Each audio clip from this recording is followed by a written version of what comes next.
Merci beaucoup, docteur Fatimata, pour votre témoignage qui est très complet sur votre approche de la VNI.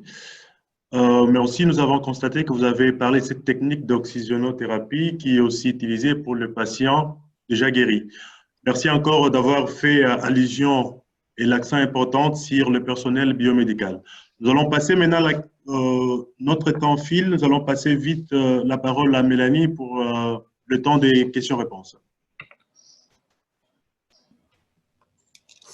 Bonjour à tous. Merci aux différents intervenants pour leur présentation très intéressante. Et on a effectivement une série de questions. On va essayer d'en répondre à quelques-unes sur les 15 minutes qui nous restent.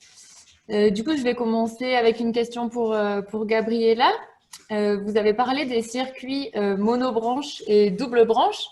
Et on voudrait savoir s'il y avait un type de circuit qui était plus recommandé que l'autre. Oui, bonjour. Oui, les monobranches, je pense que c'est pour la ventilation invasive, mais normalement pour les patients COVID, ça qu'on a, ou au moins ça qu'on a approvisionné, c'est les circuits double branche. Mais s'il y a un médecin, la partie clinique ici, et pour compléter aussi cette réponse-là, ça sera magnifique. Ok, merci. Je vais poser maintenant une question à Farid.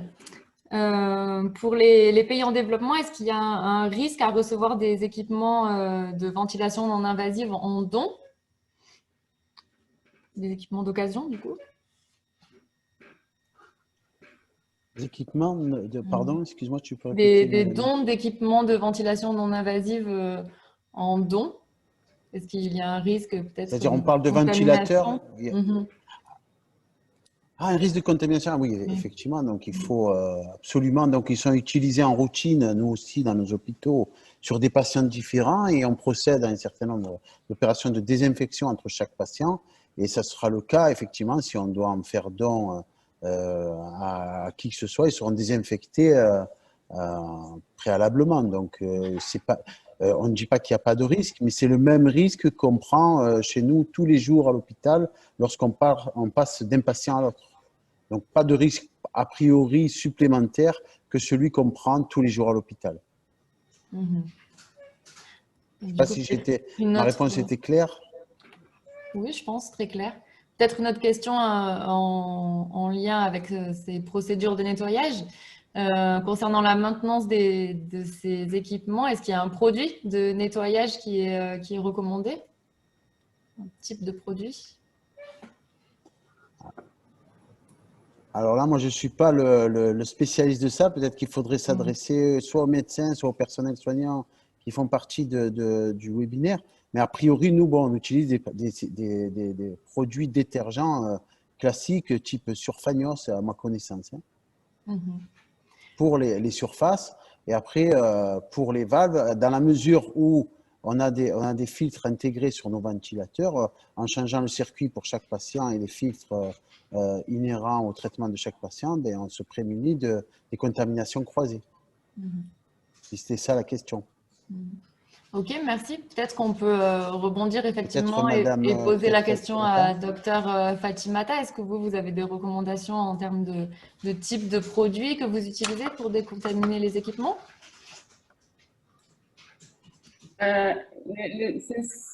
Pour la désinfection des équipements, c'est le service de biotechnique qui s'en occupe. Je vais peut-être compléter, c'est Dr Touré, professeur Touré. Bonjour, professeur. Si vous le permettez. Bien sûr. Oui, bonjour. Bonjour et merci de me donner la parole. C'est vrai que nous avons, au niveau de la réanimation, c'est exactement comme l'a dit Monsieur Benabou, c'est un circuit, ce sont des circuits jetables et des filtres qui sont utilisés. En pneumologie, on a de temps en temps des circuits jetables, mais pour les circuits et les masques réutilisables. Ce qu'on utilise comme produit, c'est aussi les produits d'Agnos pour la stérilisation.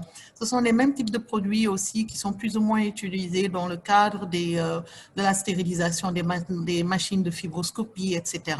Donc, c'est souvent ce type de produits qu'on utilise et qui sont adaptés. On prend les types qui sont adaptés au circuit de ventilation et pour les masques. Voilà. Et c'est vraiment des choses qui sont discutées, comme l'a dit Dr Mbaye, avec le service de maintenance pour voir parmi les produits qui sont proposés, lesquels sont adaptés pour chaque type d'appareil et de machine. Voilà. Ok, Merci. Merci. Peut-être toujours pour vous, docteur réanimateur, est-ce que vous pouvez nous dire quel est le mode ventilatoire qui est le plus adapté à un patient Covid pour vous? Ce qui est le plus utilisé, ce que nous utilisons et que même les réanimateurs, en rediscutant avec eux, c'est vraiment le mode CPAP qui est vraiment utilisé. Très peu le BiPAP. Donc, beaucoup de CPAP. Et en pneumologie, malheureusement, on n'a pas les systèmes les plus simples. On a des respirateurs.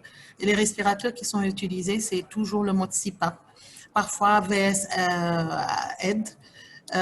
Il y a deux appareils de Boussignac que la réanimation a pu acquérir et qu'ils utilisent de temps en temps. Donc, ils ont également les détendeurs d'oxygène à très haut débit, jusqu'à 30-40 litres, qu'ils utilisent en première intention avant d'aller au Boussignac ou au respirateur.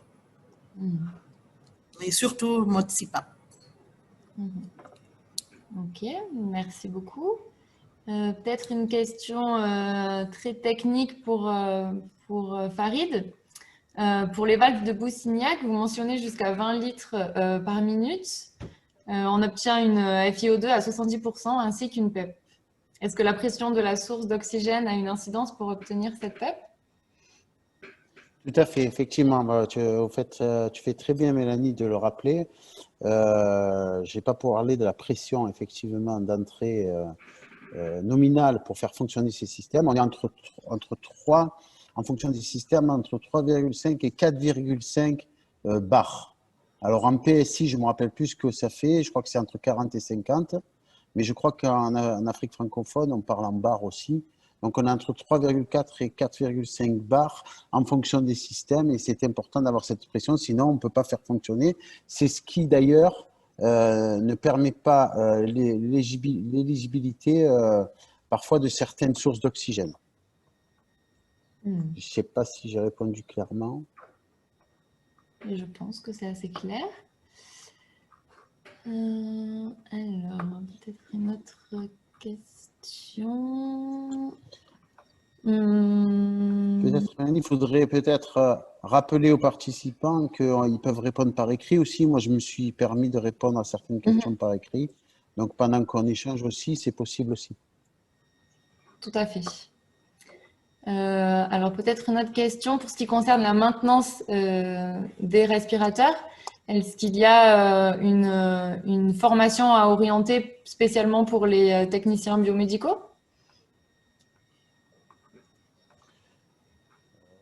Tout à fait, bien évidemment. Donc, ces formations, en général, elles sont dispensées par les fournisseurs, les fabricants eux-mêmes, puisque ces formations sont dépendantes de la technologie, du matériel utilisé, employé, et elles sont effectivement de la responsabilité en plus du fabricant.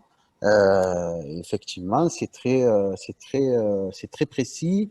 Donc, en fonction des fabricants, vous avez des maintenances préventives obligatoires pour certains 1 fois par an, pour certains 2 fois par an. Et donc ça, il faut se rapprocher du fabricant et de son manuel technique et d'utilisation pour savoir, pour avoir ces informations-là. Voilà. Après, on peut effectivement proposer des formations génériques. Et là, il y a une pléthore, on va dire, d'associations professionnelles, d'ONG humanitaires comme la vôtre, par exemple, qui sont capables de proposer des formations génériques qui doivent se compléter, bien sûr, après par l'expertise du fabricant. Mais déjà, oui, comme première piste, se référer au manuel technique qui arrive avec les équipements, ça peut être un bon début pour savoir quelle maintenance et quel nettoyage il faut faire sur les équipements. Effectivement.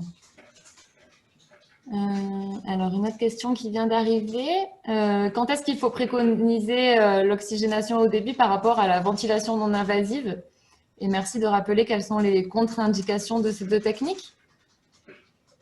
Peut-être Farid aussi, si tu peux donner des pistes.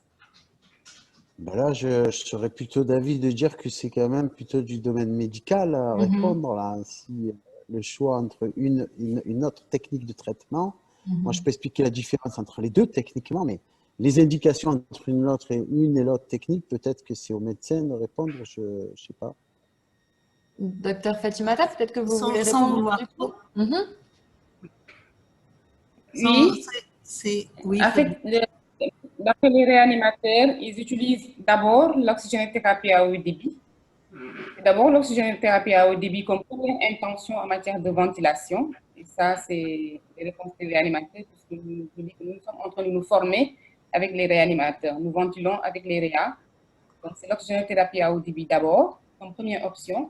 Et tant que les paramètres du patient sont corrects et qu'on a une bonne saturation en oxygène, on continue. Et si l'état du patient commence à se dégrader, il passe à une autre option, c'est-à-dire la CPAP ou bien à la BIPAP.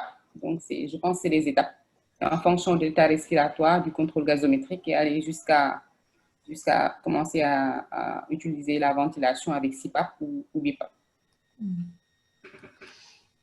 C'est les éclaircissements que je peux apporter. Je ne sais pas si pour Sénateur Touré a autre chose à ajouter.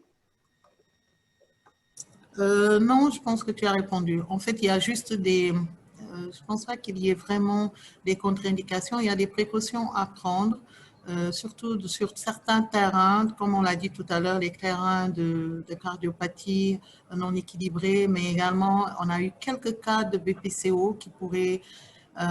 pour lesquels certains problèmes peuvent survenir. Donc, c'est vraiment des choses qu'il faut faire avec beaucoup de prudence. Et connaître le terrain est important pour pouvoir choisir les paramètres à utiliser et jusqu'à quel niveau. C'est peut-être ce que je voulais rajouter. Moi, au niveau technique, voilà, je tenais à ce que ce soit les médecins qui se positionnent en premier, mais au niveau technique, je ne crois pas qu'il faille opposer l'oxygénation au débit à la VNI, puisque conceptuellement, l'oxygénation au débit est une technique de ventilation non invasive. Donc, effectivement, ça répond, comme on dit les médecins, aux différentes attentes et aux différentes pratiques aussi, des fois, et à la maîtrise et on va dire, aux habitudes, je dirais, médicales de chaque équipe. Mais toutes les deux techniques sont des techniques de ventilation non invasive qui ont des avantages et des inconvénients et qui peuvent proposer quasiment les mêmes effets sur des patients, sur certains patients. Donc, l'une et l'autre peuvent être aussi efficaces sur certains patients. Mais par contre, pour certains patients, peut-être qu'il faudra privilégier l'une à l'autre. Mais il ne faut pas, à mon avis, les mettre en opposition. Elles participent du même effet attendu. Voilà.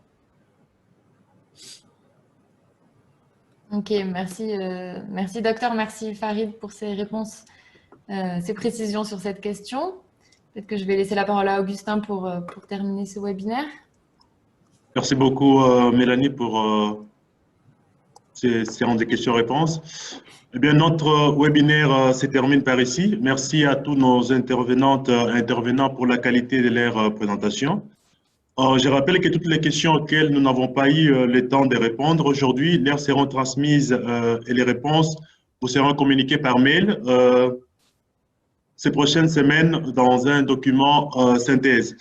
Pour rappel, vous pouvez trouver prochainement l'enregistrement de ces webinaires, comme c'est la demande de la plupart. Vous trouverez ça sur la chaîne YouTube de l'IFMBE et de IMATEM. Et les PowerPoints se présenteront sur le site de l'IFMBE.